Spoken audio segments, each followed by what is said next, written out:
Baik. Nah, di sini kita mulai untuk praktikum yang minggu kemarin dulu, yaitu pengkajian zat fisik dan kimia terkait dengan kebisingan ya. Di sini untuk zat fisiknya.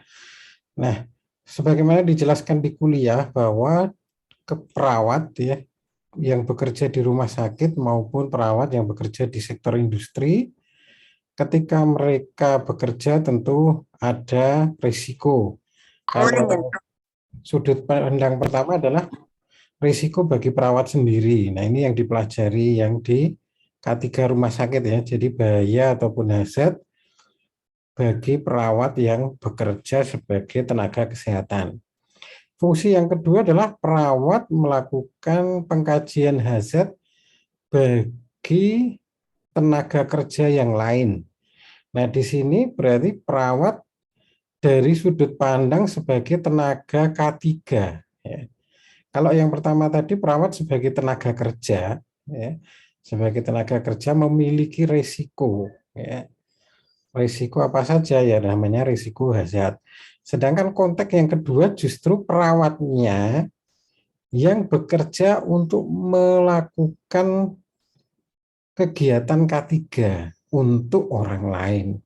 Ya, jadi ada dua hal yang berbeda kita sebagai perawat dalam konteks K3 ini. Ya. Nah, di dalam konteks pengkajian hazard, ya, tentu kita harus tahu ya, apa saja berbagai macam hazard yang bisa terjadi di sekitar kita, baik kita sebagai tenaga kerja tadi sebagai perawat, atau kita sebagai tenaga K3, ya, pelaksana K3. Nah, di pertemuan yang sebelumnya kita sudah membahas tentang kebisingan ya atau alat ukurnya sound level meter ya. Nanti ada desibel meter dan lain-lain. Nah, ada dua metode untuk mengukur suatu kebisingan di sektor industri maupun di instansi kerja ya. Yang pertama, ketika di suatu industri atau di instansi tempat kita bekerja tidak memiliki alat untuk mengukurnya, ya, tidak memiliki alat untuk mengukurnya, maka yang bisa kita lakukan apa? Yaitu melalui wawancara, ya, screening melalui wawancara. Apakah bisa mendeteksi suatu kebisingan melalui wawancara? Ya. Nah, ada indikatornya tentu pertanyaan yang diajukan ya untuk mendeteksi apakah di tempat kerja tersebut atau di instansi tersebut terjadi kebisingan. Ya. Jadi memang tidak sembarang pertanyaan ya, tentu ada pertanyaan-pertanyaan yang bisa untuk justifikasi bahwa tempat kerja tersebut ada kebisingan. Ya. Maka pertanyaan yang pertama adalah apakah Anda perlu berteriak atau berbicara perlu mendekatkan ke telinga penerima pesan Anda. Ya. Jadi kalau kita melakukan kunjungan ke industri atau di tempat kerja kita, pada saat kita ngomong karena ada suara ya, ada suara yang terdengar sehingga ketika kita mau bicara kita perlu mengeraskan suara, ya, perlu mengeraskan suara atau mendekatkan, bukan bisik-bisik ya, tetapi ngomongnya keras tapi perlu didekatkan, ya. Bukan mendekat karena bisik-bisik, tapi memang karena ada kebisingan di sekitar, ya, sehingga kita ngomongnya harus mendekat. Ini pertanyaan pertama. Jika memang ada, maka ini menjadi indikator, ya. Itu. Nah, apakah tenaga kerja atau perawat ya melaporkan bunyi yang terdengar keras dalam lingkungan ya? Ada laporan enggak ya? Itu. Jadi selain dari kita cara berbicaranya tadi, ya, kita juga ada laporan. Nah, diperkuat dengan hasil pengukuran. Bagaimana cara mengukur? Ya tadi menggunakan alat, ya, menggunakan alat. Kemudian untuk pencemaran udara juga sama, ya. Adakah debu, ya, di udara atau permukaan alat atau lantai? Apakah Anda melihat adanya asap, ya, mencium bau bahan kimia atau uap dan lain-lain. Radiasi juga begitu. Nah, jadi ini ketika kita tidak memiliki alat untuk menguji, mengecek ya tadi ya hazard, maka kita bisa menggunakan form wawancara ini. Besok kalau Anda praktek di Profesi Nurse PHC atau waktu praktek PHC 3 ya, nanti Anda akan melakukan kunjungan ke industri. Nah, Anda boleh bisa menggunakan instrumen ini jika tidak memiliki alat untuk mengukur.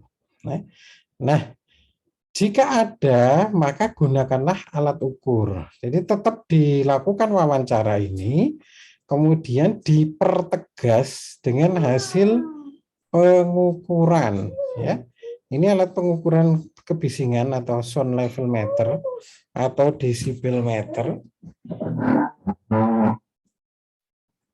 Sana dulu. Bentuknya seperti ini ya, kalau aslinya ya. Ini di perpustakaan kita ada, ya. Jika praktek nanti mau minjam gitu bisa, ya. Atau nama lainnya ada noise meter gitu ya, sama. Nah, ini alat ini kita di laboratorium ada. Ya, waktu itu kita pengadaan karena memang digunakan untuk praktek profesi nurse ya. Sekaligus untuk pembekalan sebelum ada sertifikasi hiperkes untuk para medis ya. Kalau sekarang kan sudah ada pelatihannya ya. Setiap yang lulus dari Ayani itu dibekali dengan sertifikat hiperkes para medis atau K3 untuk perawat. Nah, nanti juga mempraktekkan seperti ini. Nah, selain alat asli seperti ini, sekarang ya di handphone masing-masing itu sudah ada namanya aplikasi ya. Cari aja sound meter, sound level meter, decibel meter, dan lain-lain baik di Google Play maupun Apple Store. Ya. Silakan di-download masing-masing, mendownload, kemudian digunakan untuk menguji ya, suara yang ada di sekitar kalian. Ini coba, ini sudah saya download.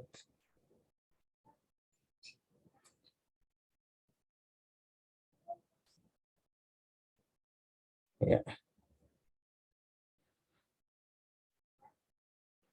Ya, untuk sound meternya malah belum saya download ini.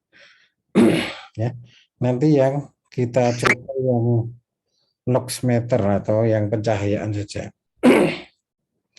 Nah, begitu Anda masuk ke Google Play, cari aja sound meter, di-download, diinstal, kemudian dicoba. Nah, nanti Anda mencoba, buka aja layarnya, ya.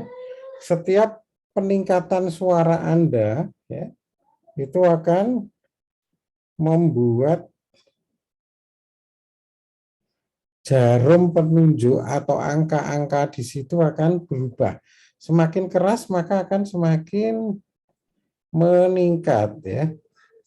Jadi semakin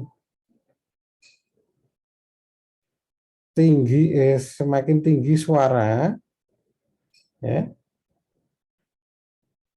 maka juga jarum penunjuknya akan ke sebelah kanan ya. Nah, setelah Anda mengukur menggunakan handphone tadi, ya ini saya coba ya. Ini sudah saya download. Nah, ini contoh. Oh, iya. Ini karena backgroundnya sebentar. Setting background.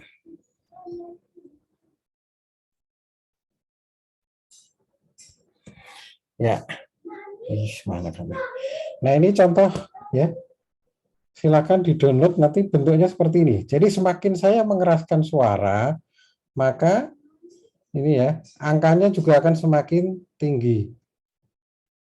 Ini kalau saya pelan-pelan, maka juga desibelnya turun. Nah, itu seperti itu.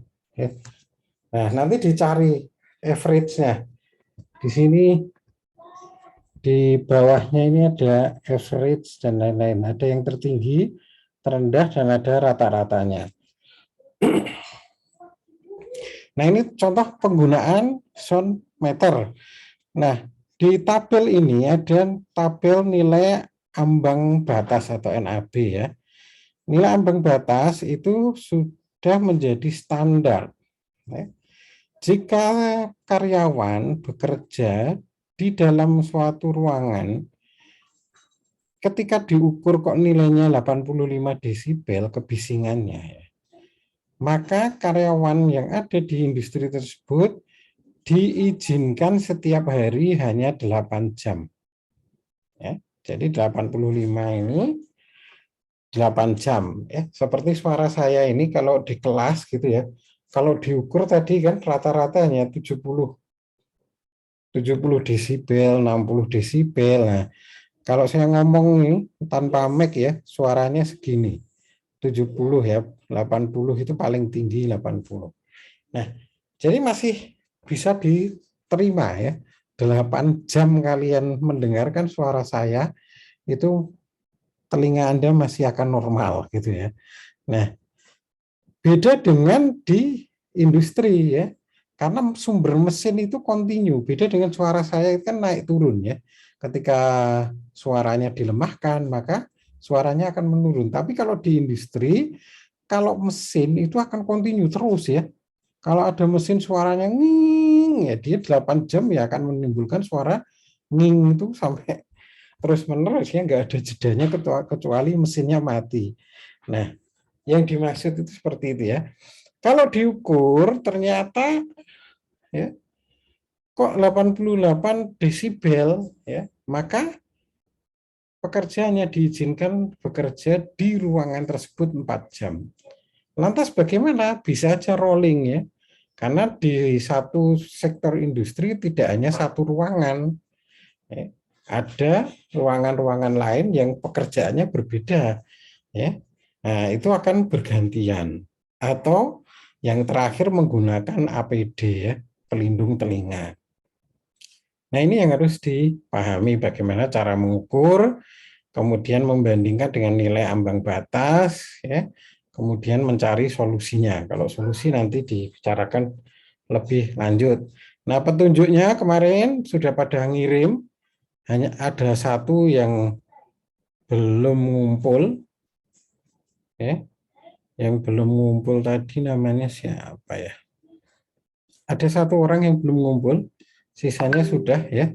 Sumber bahaya kemarin sudah pada mengidentifikasi sumber bahayanya apa, terus akibatnya apa, jenis potensinya, terus cara pengendaliannya. Nah, ini memang di sini harapannya sih di rumah sakit atau puskesmas ya. Tapi karena eranya seperti ini, maka dilakukan di daerah sekitar masing-masing. Ya, ini untuk praktikum pertama. Apakah ada pertanyaan?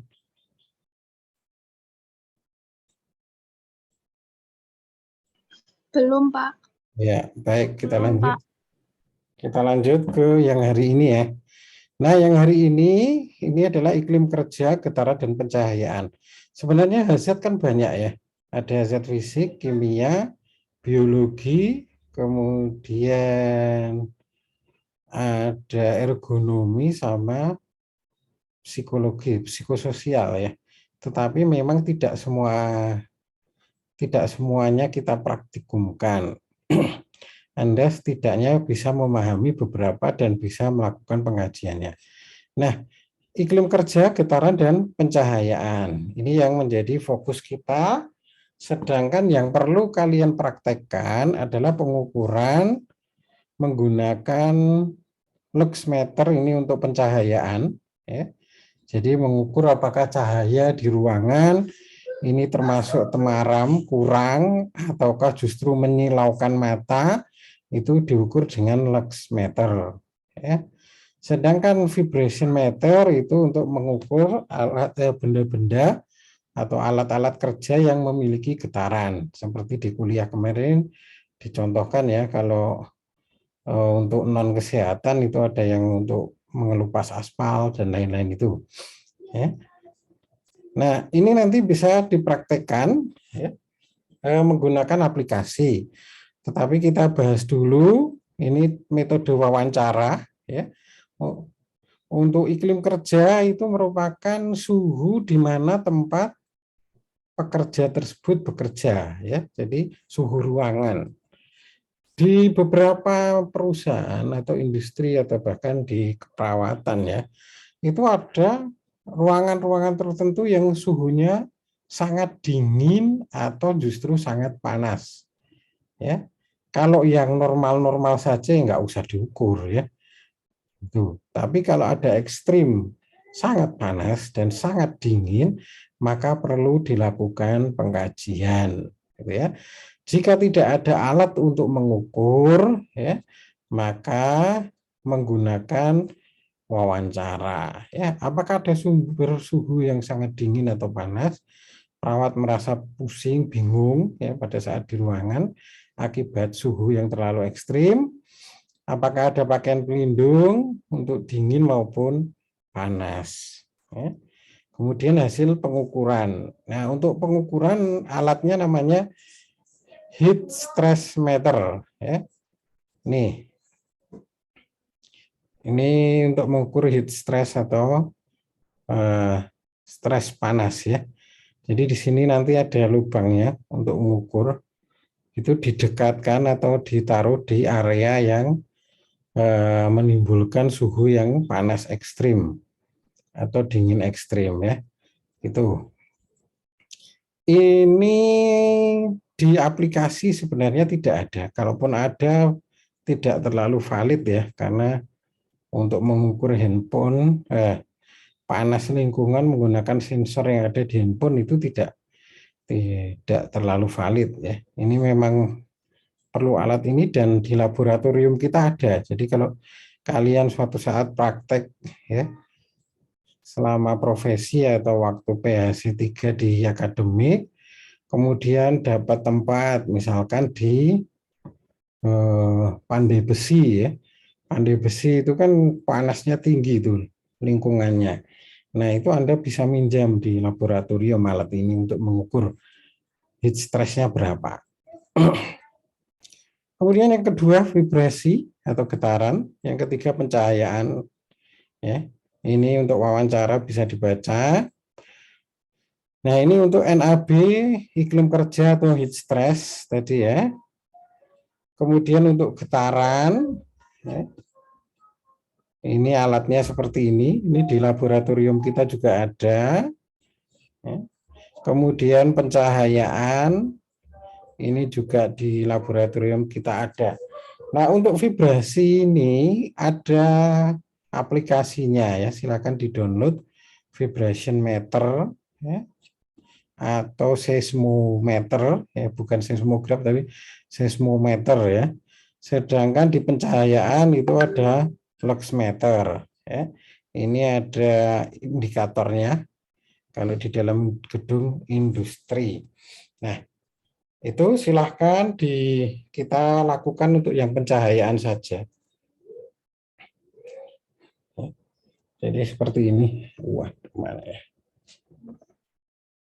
Iya. Nah, ini yang luxmeter. Sedangkan sebelahnya ini yang vibration meter.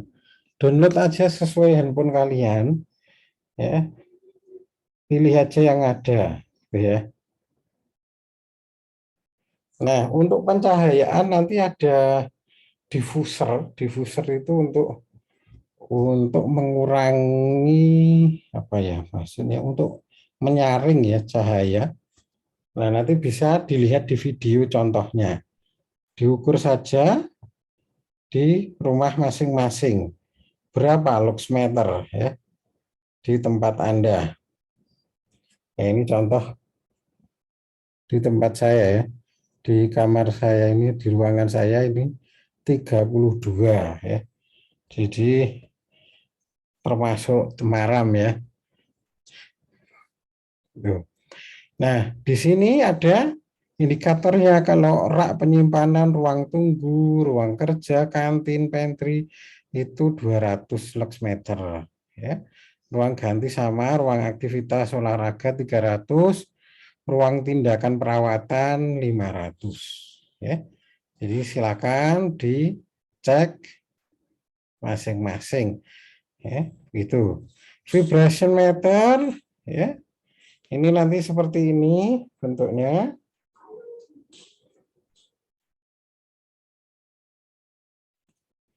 Ya, nanti Anda milih aja yang gambarnya paling bagus ya. Kalau yang di Android itu pilihannya lebih banyak ya dan lebih jelas tampilannya. Kalau di Luxmeter ini Luxmeter. Vibration meter, maaf ini belum keedit ya. Untuk yang vibration meter itu contoh ngukurnya silahkan Anda taruh handphone Anda di atas jok motor. Kemudian hidupkan mesin motor ya. Hidupkan mesin motor, nah, terutama motor-motor yang suaranya keras ya. Tapi nggak usah digas, jadi hidupkan saja pakai ini apa namanya ya, eh, yang untuk berhenti ya apa nama standarnya ya. Standarnya yang tengah, bukan yang samping ya. Jadi yang memang berdiri tegak, kemudian hidupkan motor, terus taruh handphone Anda yang sudah dihidupkan vibration meternya.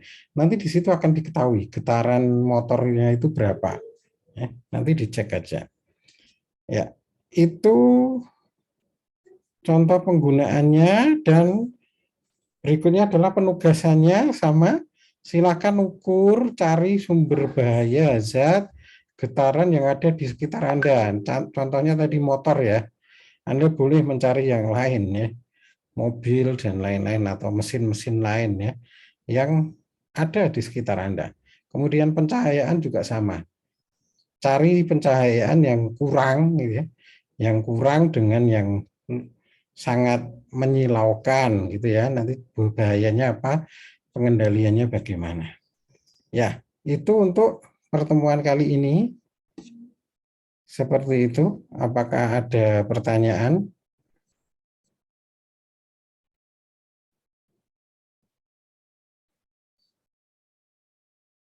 Ya, kalau tidak ada pertanyaan kita cukupkan.